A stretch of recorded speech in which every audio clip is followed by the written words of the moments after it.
오늘은 챗 GPT로 시작된 AI 전쟁에서 누가 가장 큰 수혜를 받을 것인지에 대해서 제 생각을 한번 이야기해 보겠습니다.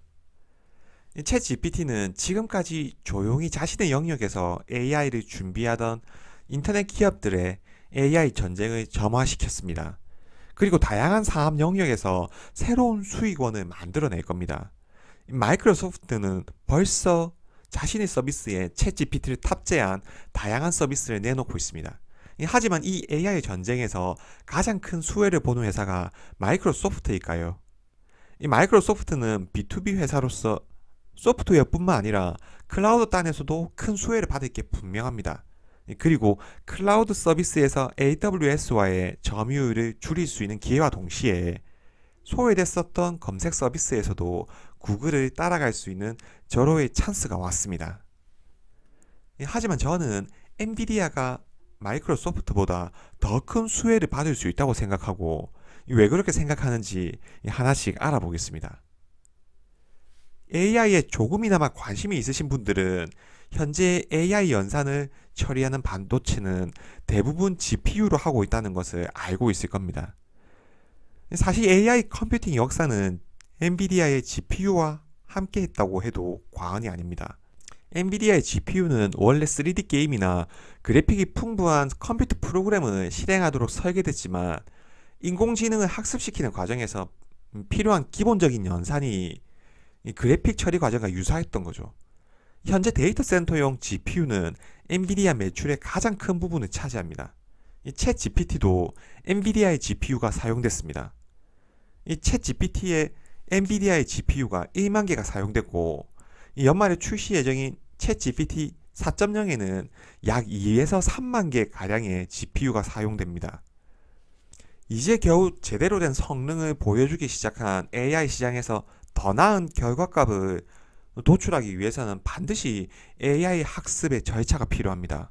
이 학습을 위해서는 반드시 GPU를 이용한 연산 과정이 필수적이죠. 우리가 아는 소위 빅테크 업체의 슈퍼컴퓨터에는 대부분 엔비디아의 GPU A100이 사용되고 있다고 보시면 됩니다. 이 테슬라도 슈퍼컴퓨팅을 위해 A100으로 세팅을 해서 연산을 하고, 구글 클라우드에도 A100이 설치되어 있습니다. 앞으로 AI 시장이 커지는 걸 감안했을 때 그 수요는 엄청날 겁니다. 앞으로 소위 초거대 AI 모델을 만드는 업체뿐만 아니라 대부분의 IT 업체에서는 자신의 분야에 특화된 AI 모델을 만들려고 할 겁니다.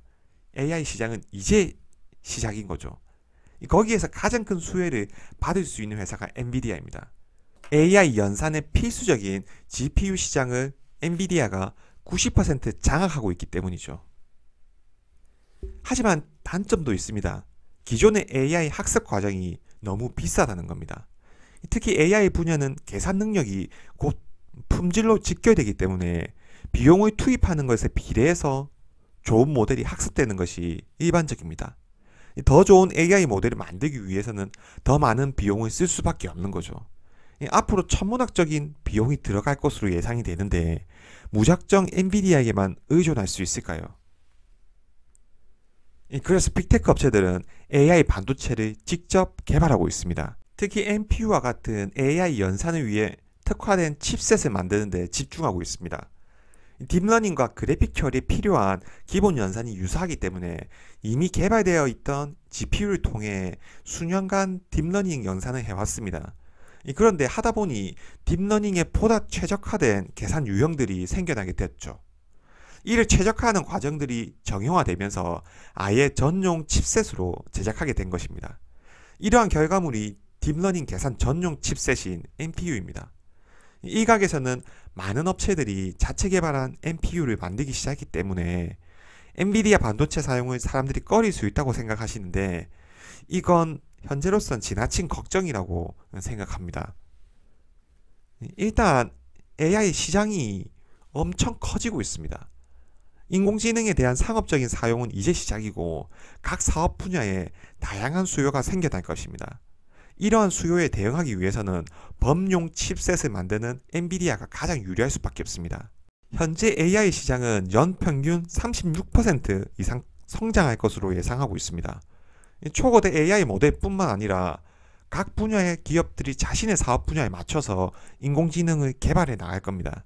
이 경우도 궁극적인 인공지능 연산을 위한 인프라 시설은 필요할 수밖에 없고 GPU는 계속 사용될 수밖에 없습니다.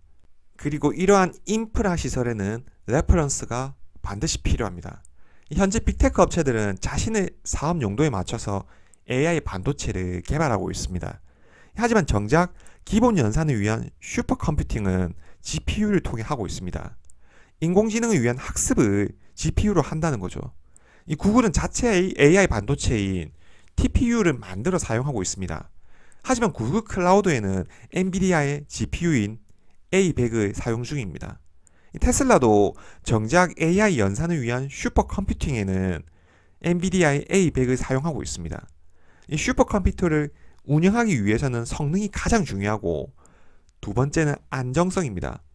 엔비디아의 A100은 GPU 시장의 대부분을 차지하고 있습니다. 성능으로 인정된 칩셋이고 오랫동안 많은 회사에서 사용되어 안정성이 검증되어 있습니다. 이 슈퍼컴퓨터 연산 중 오류가 발생하거나 다운이 발생하거나 갑작스러운 사고는 돌이킬 수 없는 문제를 가져올 수 있습니다.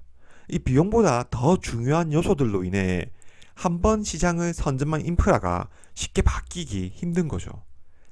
특히 수십억 개의 매개 변수를 가진 거대 언어 모델을 운영하거나 AI 학습을 하는 건 안정적인 하드웨어를 필요로 하기 때문에 모델 훈련을 일단 시작하면 다른 플랫폼들로 옮기는 건 사실상 어렵습니다.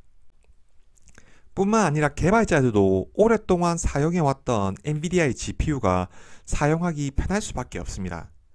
이 반도체는 그냥 설치한다고 돌아가는 게 아니라 거기에 맞는 프로그램이 있어야 됩니다. 엔비디아의 경우 과거 프로그래머들이 사용하던 코드를 그대로 사용하면 됩니다. 하지만 새로운 반도체가 이론적으로 효율이 좋다고 하더라도 코드를 바꿔야 하고 새로 다 배워야 합니다. 이게 진입장벽입니다. 만약 빅테크에서는 회사에서 밀어붙인다면 자체 반도체를 쓰더라도 각 산업 분야에서는 지금까지 써왔던 엔비디아를 사용하는 게 훨씬 효율적이고 더 편할 수밖에 없습니다. 결국 엔비디아를 통해 지금까지 개발해온 딥러닝을 옮기는 건 비용뿐만 아니라 개발자 입장에서도 꺼려할 수밖에 없는 거죠.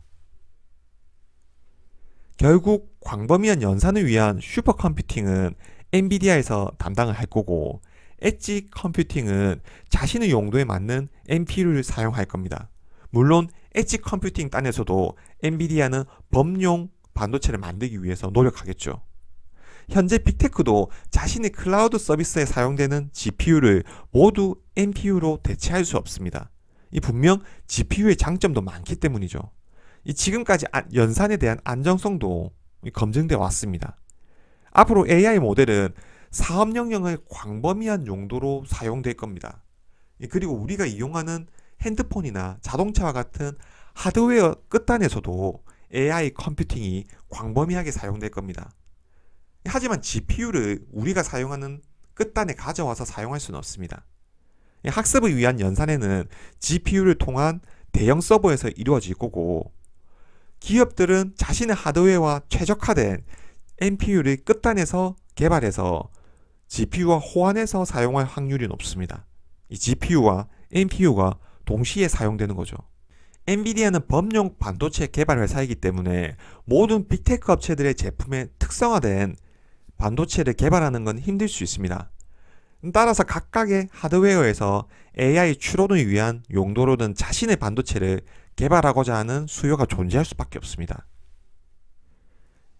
테슬라의 자율주행에서 AI 연산을 위한 슈퍼컴퓨팅은 엔비디아의 A100을 사용하고 있습니다.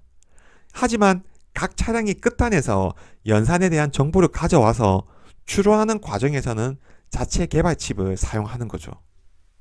엔비디아는 과거 30년 전부터 각 제품과의 호환성에 최우선 과제를 삼아 지금까지 이어져 왔습니다.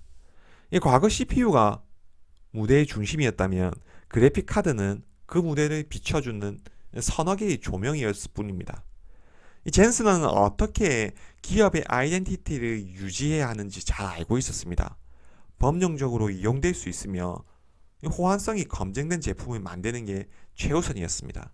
그리고 다른 제품으로 확장하기보다는 자신의 분야에 더 많은 연구개발을 통해 기술력을 키워왔습니다. 이 지금의 3D 그래픽 역사는 엔비디아의 역사와 함께합니다. 엔비디아는 자신이 벌어들이는 수많은 현금 흐름으로 AI 반도체 개발에 올인하고 있습니다. 과거에 자신의 분야에 집중적으로 연구 개발을 한 것처럼요. 결국 더 높은 성능과 안정성이 검증된 제품이 선택받을 수 없다는 점을 감안했을 때 엔비디아의 미래는 밝아 보인다는 게 제 생각입니다. 시청해 주셔서 감사합니다.